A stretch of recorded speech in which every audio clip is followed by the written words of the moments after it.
बिस्मिल्लाहिर रहमानिर रहीम। ईद मुबारक। 25 মে সোমবার, পবিত্র ঈদ উল ফিতর। এই মহামারী করোনায় একটি মাস মাহে রমজান চলে গেল। আমরা অনেকেই ভেবেছিলাম কিভাবে রমজান হবে, কিন্তু আলহামদুলিল্লাহ আল্লাহ পাক এত সুন্দরভাবে রমজানকে শেষ করেছেন। এই জন্য আল্লাহ রাব্বুল আলামিনের কাছে জানাই হাজারো শুকরিয়া, ধন্যবাদ জানাই এবং দোয়া করি গণপ্রজাতন্ত্রী বাংলাদেশ সরকারের মাননীয় প্রধানমন্ত্রীকে। মাশাআল্লাহ, আমরা ভাবতে পারি নাই শেখ হাসিনা এত সফল হবেন। আল্লাহ কিন্তু মাননীয় প্রধানমন্ত্রী এবং আমাদের বাংলাদেশের মানুষদের সাথে ছিলেন, আছেন এবং থাকবেন, এর প্রমাণ পাওয়া গেছে। আজকে 23 মে, 22 মে পর্যন্ত আমাদের বাংলাদেশে করোনা আক্রান্ত হয়ে মারা গেছে 432 জন,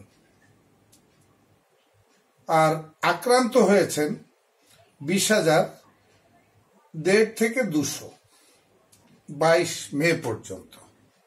তো আলহামদুলিল্লাহ, এই দীর্ঘ সময়ে পৃথিবীর অন্যান্য দেশে যেখানে হাজার হাজার লক্ষ লক্ষ মারা যাচ্ছে, সেই জায়গার মধ্যে আল্লাহ রাব্বুল আলামিন এই অলিয়া উলিয়ার দেশ বাংলাদেশে আমাদেরকে খুব অল্প পরিমাণে আমাদের ভাইদেরকে নিয়ে গেছেন। আমরা তাদের আত্মার শান্তি কামনা করছি।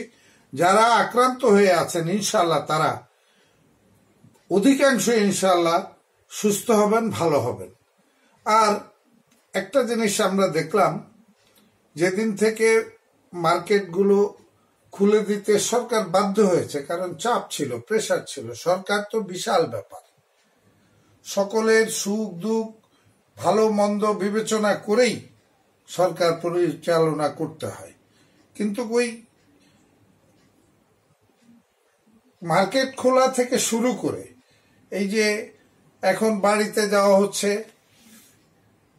এই বাইক দিয়ে, প্রাইভেট কার দিয়ে, বা টুকটাক ছোটখাটো কেউ কেউ অটো রিক্সা নিয়ে দেশের বাড়িতে যাচ্ছে, এইগুলা তো সরকার অনুমতি দিতে বাধ্য হয়েছেন, কারণ মানুষের প্রেসার ছিল। কিন্তু আমাদের উচিত আমরা যেন যেখানেই যাই নিকটে যেন মানুষ না আসে, সামাজিক দূরত্ব বজায় রাখি। কিন্তু বাজারে গেলে আমরা তা দেখি না।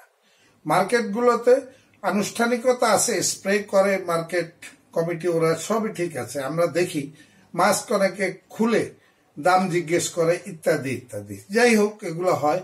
তারপরে আপনার কিছু কিছু জায়গায় ফেরিঘাট গুলাতে দেখলাম কি ভয়াবহ অবস্থা, ফেরির মধ্যে দাঁড়িয়ে আছে ঘন ঘন করে একজন আরেকজনের সাথে। এগুলা সরকার কি করবে আমাদের বুঝতে হবে। আমরা আসলে আল্লাহর বেশি সহযোগিতা এবং দয়া পাচ্ছি, তো এই জন্য আমরা বুঝি না। না হলে যেভাবে করোনা ভাইরাসটা এক জায়গা থেকে আরেক জায়গায় ট্রান্সফার হয়, সেটা ডাক্তার সাহেবরা ঘন ঘন বলতেছেন, এবং মাননীয় প্রধানমন্ত্রী যে 31 দফা, সেখানে স্পষ্ট কতগুলো কথা বলা আছে। আমরা অনলাইন ভিশন টিভি থেকে সবসময় বলি, মাননীয় প্রধানমন্ত্রীর 31 দফা মেনে চললে করোনা কেন, এর চেয়ে বড় মহামারীও কিছু করতে পারবে না। আমি মাননীয় প্রধানমন্ত্রীকে ধন্যবাদ জানাই। তার সরকার কিছু কিছু কাজ এত সুন্দর করছেন। এই যে মহামারী, এর মধ্যে আবার হয়ে গেল ঘূর্ণিঝড়ে আমাদের অনেক ক্ষয়ক্ষতি হয়েছে, সরকার সেখানে ভর্তুকি দিয়েছে। ওদিকে আছে আবার রোহিঙ্গা, এদিকে বাঙালি, আমরা বাংলাদেশিরা মহামারীতে আমরা খুব সমস্যায় পড়ে গেছি। মধ্যবিত্তরাও সমস্যায় আছি, নিম্ন মধ্যবিত্তরা। তো যাই হোক, নিম্ন মধ্যবিত্ত যারা আছেন, যারা চাইতে পারেন, চেয়ে নেন, তারা কিন্তু এই সময়ে এত ভয়াবহ মহামারী সত্ত্বেও এখন কিন্তু গরিব বলতে, বস্তিবাসী বলতে যারা গ্রামের যারা বিভিন্ন সারা বছরই বিভিন্ন প্যাকেজ প্রণোদনা সরকার থেকে পেয়ে উপকৃত হয়ে আসছিল, তারা এখন আরো বেশি পাচ্ছে। কারণ সরকার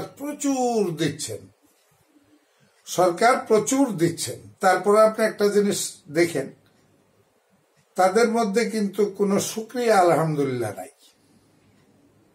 আরো চাই, আরো পাই। তাহলে তোমরা কাজকর্ম করে তোমাদের জন্য কি কিছু রাখো না?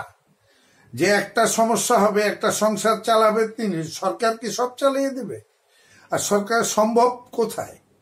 সরকার তোমাদেরকে এত দিতে গেলে আমরা মধ্যবিত্তরা যারা কষ্ট করে কিছু কাজ করি, সেখান থেকে আমাদেরকে তখন সরকার বাধ্য হয় কিছু ট্যাক্স বাড়াতে। গাড়ি রেজিস্ট্রেশন, বিদ্যুৎ, পানি, গ্যাস ইত্যাদিতে জিনিসপত্রের উপরে ট্যাক্স বসিয়ে তোমাদেরকে খুশি করে। তোমরা অনেক পাচ্ছ। এই সরকার গরিবের জন্য অনেক কিছু করছে। এখন এই যে উত্তরবঙ্গে মঙ্গা নাই, অনেক জায়গায় হতদরিদ্র বলতে খুব কম পাওয়া যাচ্ছে। কেউ যদি নিজের ইচ্ছায় গরিব হয় সেটা হলো অন্য কথা, কিন্তু সরকার আমাদের সকলের এই যে পদ্মা সেতুর ট্যাক্স চলছে, টোল চলছেই বিভিন্ন সারা বাংলাদেশে। যখন আমরা গাড়ি নিয়ে যাই, টোলের যন্ত্রণায় আমরা কাতর। সব জায়গায় টোল আছে, নানান এইভাবে সেভাবে ট্যাক্স। আমরা একটা উন্নয়ন কাজ, একটা সামাজিক সেবা করব, একটা বিল আনতে গেলে সেখান থেকে গভর্নমেন্ট কেটে নিচ্ছে ট্যাক্স। এই পয়সাগুলোই মুক্তিযোদ্ধা ভাতা ইত্যাদি এগুলা দিয়ে সবাইকে খুশি রাখছে, কিন্তু আমরা কিন্তু কষ্ট পাচ্ছি। এই যে এই সময়ে আমরা যারা সারা বছর সরকারকে সহযোগিতা করছি এবং সরকার থেকে কিছুই ভোগ করি না, আমরা কিন্তু এখন কিছুই পাচ্ছি না, কিচ্ছু না। মানে একটা সিস্টেম করছে, ফোন দিতে হবে, নেতারা আবার আইসা ঢাকঢোল পিঠে দিয়ে যাবে। বলা হয় চুপে চাপে, কিন্তু সিকিউরিটি জানবে, অমুক জানবে, তমুক জানবে যে সরকার থেকে আমরা একটা রিলিফের প্যাকেট নিচ্ছি। সামান্য কিছু ভদ্রলোকদের একটা সিস্টেম করছে, যারা চাইতে পারে না তাকে বাসায় নিয়ে পৌঁছে দেয়। তারপরে আবার নেতাগো কাছে কত নেতারা ঠিকই চিনে, আমি অমুক জায়গায় দিছি, এসব সাক্ষীগুলা রেখে যাবে। অথচ আমরা এভাবে চাইনি। আমরা চেয়েছিলাম প্রশাসনের লোকজন এসে একটা নিয়ম কানুন করে প্রত্যেকটা ফ্ল্যাটে, বাসায় আমাদেরকে চুপে চাপে কেউ যেন না জানে, ডান হাতের দান যেন বাম হাতে না জানে। এইভাবে কেন আমরা চাইতে যাব? আমরা এ পর্যন্ত সরকারের কোনো সহযোগিতা নেইনি, পাইনি। এখন আমরা বলেছিলাম গ্যাস বিল, কারেন্ট বিল, পানির বিল এবং বাড়িওয়ালাদের সাথে একটা নেগোসিয়েশন করে কিছু সহযোগিতা কিভাবে করা যায় সরকার, কিন্তু সরকার ওইদিকে করেনি। সরকার যথেষ্ট গরিবের জন্য, গরিবের বন্ধু, কিন্তু এই গরিবের বন্ধু হতে গিয়ে আমাদের মধ্যবিত্ত যারা চাকরি বাকরি করে, ওদের বেতন থেকে ট্যাক্স এটা সেটা করে এই গরিবদেরকে সহযোগিতা করছেন সারা বছর। এই ভাতা, ওই ভাতা, বিধবা ভাতা, এই ল্যাকটেটিন মাদার, মাতৃত্বকালীন, মুক্তিযোদ্ধা ভাতা, ভাতা শেষ নাই, 10 টাকা শেষ চাউল ইত্যাদি আমাদের কাছ থেকে নানান ভাবে নিয়ে এগুলো করা হচ্ছে। তো যাই হোক, এটা আমরা বলে লাভ নেই।